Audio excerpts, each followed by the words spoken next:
කසිප්පු මුදලාල්ලා දේශමාන්‍ය වෙලා තියෙනවා. සමහර ලී මුදලාල්ලා පරිසරිතකාමී වෙලා තියෙනවා. පන්සල පැත්ත පළාත ගියපු නැති අය ශාසන ශෝභන වෙලා තියෙනවා. ලංකාවේ සම්මාන දෙන්න පුළුවන් ජනාධිපතිවරයාට කියලා නීතියක් තිබ්බට වෙන කෙනෙක් මෙහෙම සම්මානයක් තව කෙනෙකුට පිරිනැමුවොත් ගන්න ඕන ක්‍රියාමාර්ගය මොකක්ද කියලා නීතියේ නෑ. ඒතර ලංකාවේ නීති අඩුවක් තියෙනවා. පහසුකම් ගාස්තු 75000ක් ගෙවන්න ඕන. ඒකෙන් පැහැදිලි ජනාධිපතිවරයා විසින් නොදෙන අනිකුත් සියලුම සම්මාන නාම හම්බෙන්නේ සල්ලි වලට. තමන්ගේ ලෙටර් හෙඩ් එකක හෝ විසිටින් කාඩ් එකක හෝ එහෙම නැත්නම් තමන්ගේ CV එකේ පාවිච්චි කරන්න පුළුවන්ද? එහෙම පාවිච්චි කිරීමේ දෝෂයක් නැහැ. තමන්ගේ නමත් එක්ක ඒ නාමය පාවිච්චි කරන්න පුළුවන්ද? යම් සේවාවක් කරපු කෙනෙක් ඇගීමකට ලක් කරලා හැබෑවටම වෙනත් පාර්ශ්වයක් විසින් දෙන සම්මානයකුයි තමන්ගේ හීනමාන හින්දා කිසිම සුදුසුකමක් නැති සමහර මිනිස්සුන්ට හම්බෙච්චි සම්මානවල කියන නම කියද්දි අපිට hina යනවා.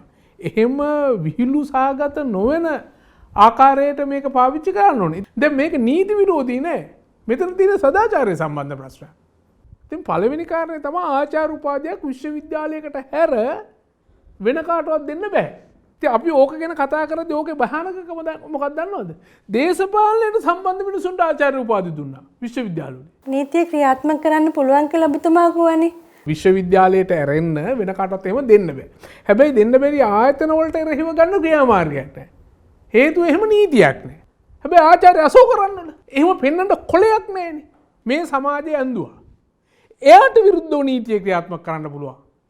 කවුරු හරි කෙනෙක් ඉන්නවා නම් එයා ආචාර්ය අශෝක රන්වල කියනවත් එක්ක මේ ආචාර්යකම මම හිතුවා ඇත්ත එකක් වෙන්න ඇති කියලා.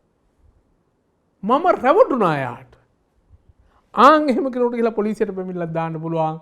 මොකද එයා අන්‍යයෙකු විදිහට පෙනී ඉඳලා තියෙනවා මේ සමාජේ. එයාට නැති සුදුසුකම. හැබැයි ඒ අර්ථයෙන් ගත්තාම ආචාර්ය මර්වින් සිල්ලටයි ආචාර්ය කෙහෙලි රඹුක් කැල්ලටයි අපිට එහෙම දෙයක් කරන්න බෑ. හේතුව මොකද්ද? ඒ දෙන්නට පෙන්වන්න කඩදාසි දෙකක් තියෙනවා. හොරට හරි ගත්ත. සල්ලි වලට හරි ගත්ත.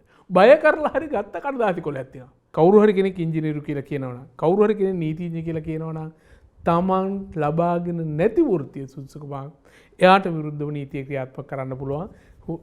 වරද තමයි අන්‍යයෙකු ලෙස පෙනී සිටීම. හරි හැමදාම මොන හරි ප්‍රශ්නයක් ඇති වුනහමනේ දැඩි ක්‍රියාමාර්ග ගන්නවා කියලා කියනවා මිසක් ඉතින් ඒ කිසි දෙයක දැඩියක් නැහැ.